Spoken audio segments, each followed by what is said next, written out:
आगे बढ़ते हैं। छोटा परिवार सुखी परिवार, बच्चे दो ही अच्छे, एक और स्लोगन है जो पिछले दिनों ओटीटी की एक सीरीज में जमकर चला था। हालांकि वो यहां पर बोलने लायक नहीं है। परिवार छोटा होना चाहिए, एक बेटा एक बेटी हो या दोनों बेटे दोनों बेटियां हो, जो भी हो उन्हें ही ठीक से पाल लें।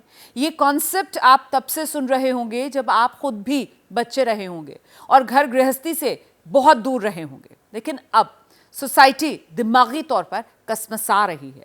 उसके दिमाग में सवाल डाले जा रहे हैं कि सिर्फ दो बच्चों पर रुक जाना बेवकूफ़ी तो नहीं है। देश में योगदान के लिए बच्चे दो ही अच्छे हैं या फिर दो से ज्यादा तीन बच्चे अच्छे हैं। इस बहस को एक बार फिर से जिंदा किया है आरएसएस के प्रमुख मोहन भागवत ने। भागवत नागपुर में थे, वहां जनसंख्या पर एक सेमिनार था। पहले जरा आप उनका बयान सुनिए। संख्येचा उल्लेख झाला, जनसंख्या कमी होते फार चिंता आहे। चिंतेचा विषय आहे त्याचं कारण शास्त्र, लोकसंख्या शास्त्र जे आधुनिक असं सांगतं की 2.1 च्या खाली जायला लागलो तर तो समाजच नष्ट होतो। कोणी त्याला मारेल असं नाही, तो काही नसलं संकट तरी तो समाज नष्ट होतो, पुढे चालत नाही। पण त्याच्यातही असं सांगतात की 2.1 च्या खाली 2.1 म्हणजे 0.1 तर माणूस जन्मत नाही ना, किती 2 पेक्षा जास्ती पाहिजे, 3 पाहिजे कमीत कमी। दरअसल भागवत जो है वो गिरती जनसंख्या अनुपात पर बोल रहे थे। उन्होंने कहा परिवारों को 2 से ज्यादा बच्चों के बारे में सोचना चाहिए।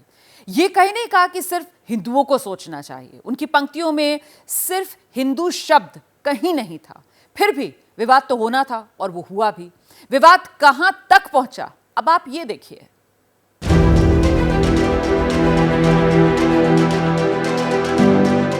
भारत में कौन ज्यादा बच्चे पैदा कर रहा है, हिंदू या मुसलमान? देश पर कौन आबादी का बोझ और बढ़ा रहा है? आबादी का बढ़ना किसके लिए संकट है? इससे किसके वजूद पर खतरा है? आरएसएस प्रमुख ने ये बहस फिर जिंदा कर दी है। इस खबर को 8 साल पीछे जाकर शुरू करते हैं। 20 अगस्त 2016 की बात है। संघ प्रमुख मोहन भागवत आगरा में एक सम्मेलन में थे, जहां एक ने उनसे सवाल पूछा था। सवाल था, हिंदू मुसलमानों की तुलना में कम बच्चे पैदा करेंगे तो भारत हिंदू राष्ट्र कैसे बनेगा? भागवत का जवाब था, किस कानून में हिंदुओं को कम बच्चे पैदा करने के लिए कहा गया है? कौन सा कानून हिंदुओं को ज्यादा बच्चे पैदा करने से रोक रहा है? लेकिन आज नागपुर में जनसंख्या को लेकर अपने लेक्चर में मोहन भागवत ने कहीं भी हिंदू नाम नहीं लिया।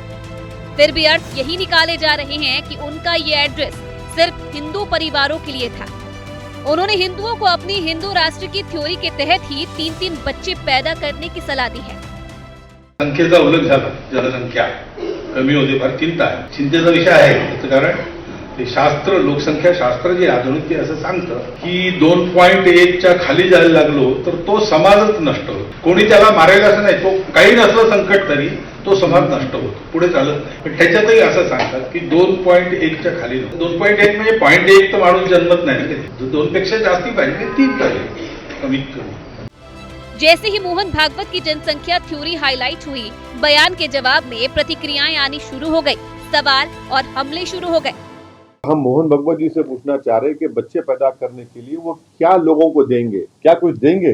अकाउंट में डालेंगे 1500 रुपए, जो बच्चे ज्यादा पैदा करेगा उसको 1500 बढ़ के मिलेंगे। और ये जाहिर करता है कितना दिवालिया हो चुके हैं ये लोग, किस ढंग पर सोचते हैं। कोई जनसंख्या नियंत्रण की बात बीजेपी के नेता कर रहे हैं, कोई जनसंख्या बढ़ाने की बात कर रहे हैं। शुरुआत बीजेपी से हो जाए, पहले बीजेपी आरएसएस आपस में फरिया ले कि जनसंख्या नियंत्रण करना है कि जनसंख्या बढ़ाना है। लोग तुष्टीकरण से बचें, ये हम लोगों की चिंता है।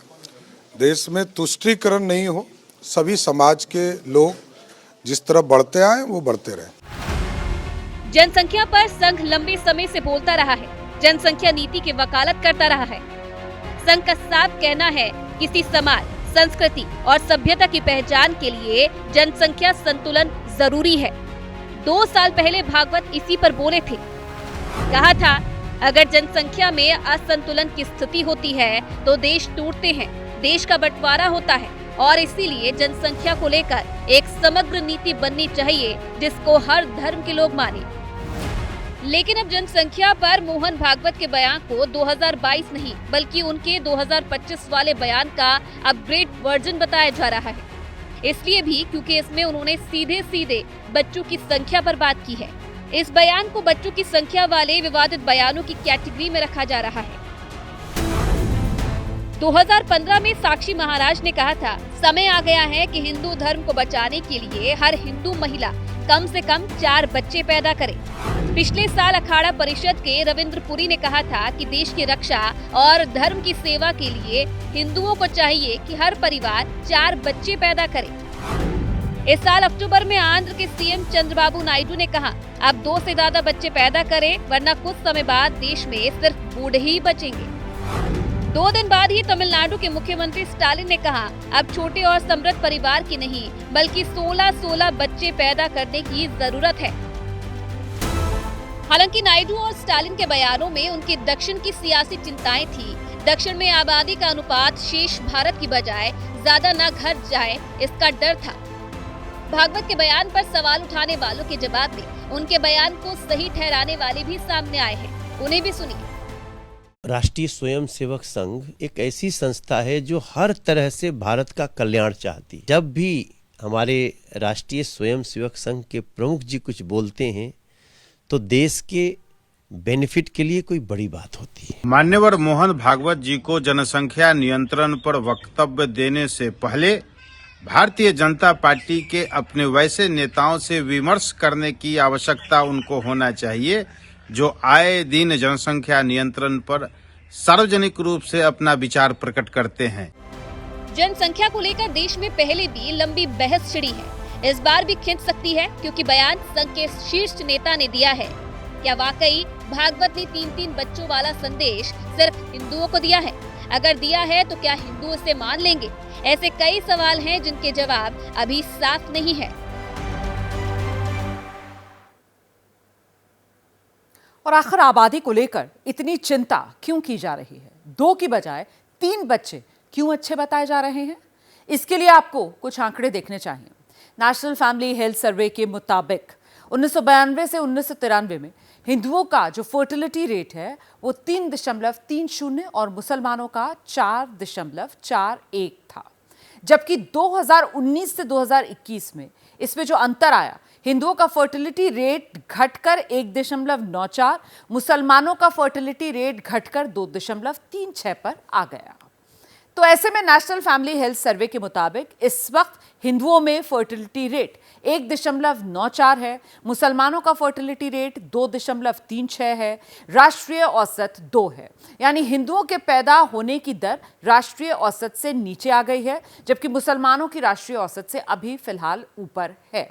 प्यू रिसर्च सेंटर की एक रिपोर्ट आई कि 2050 में भारत की आबादी में हिंदुओं का जो प्रतिशत है वो 77% होगा, 18% मुसलमानों की संख्या भारत की आबादी में होगी, अन्य 5% होंगे।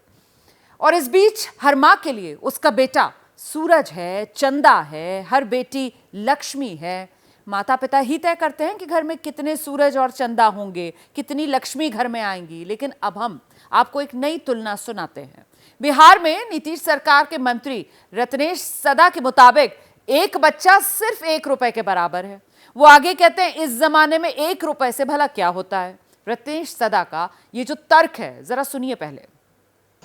कम से कम 2 या 3 होना जरूरी है, इसलिए कि 1 रुपया को हम देहाती भाषा कहते हैं, 1 रुपया का कोई मोल नहीं होता, तुरंत खर्च हो जाता है, कोई मोल नहीं होता है। इसलिए अगर 1 बच्चा रहेगा तो आजकल के जो दौर चल रहा है उस दौर में 1 बच्चा का क्या वैल्यू, 2 से 3 अच्छे हैं।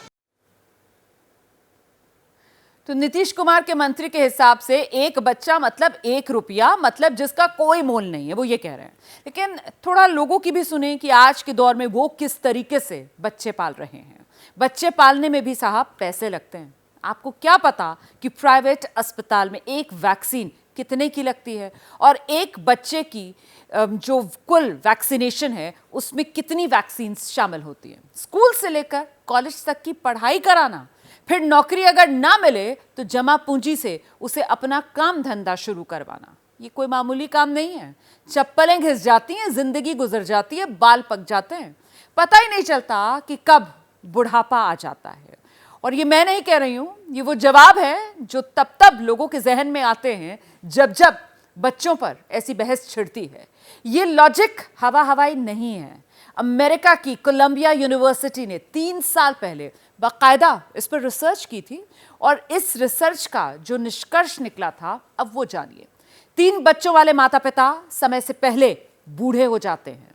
ऐसे लोग असली उम्र से 6 साल ज्यादा बूढ़े हो जाते हैं। बच्चे पालने की चिंता और आर्थिक बोझ इसका बड़ा कारण है। 2 से ज्यादा बच्चे होने से दिमागी सेहत पर माता पिता के असर पड़ता है। यह रिसर्च 65 से ज्यादा उम्र के ऐसे 20,000 लोगों पर की गई जिनके 2 से ज्यादा यानी 3 या 3 से भी ज्यादा बच्चे थे।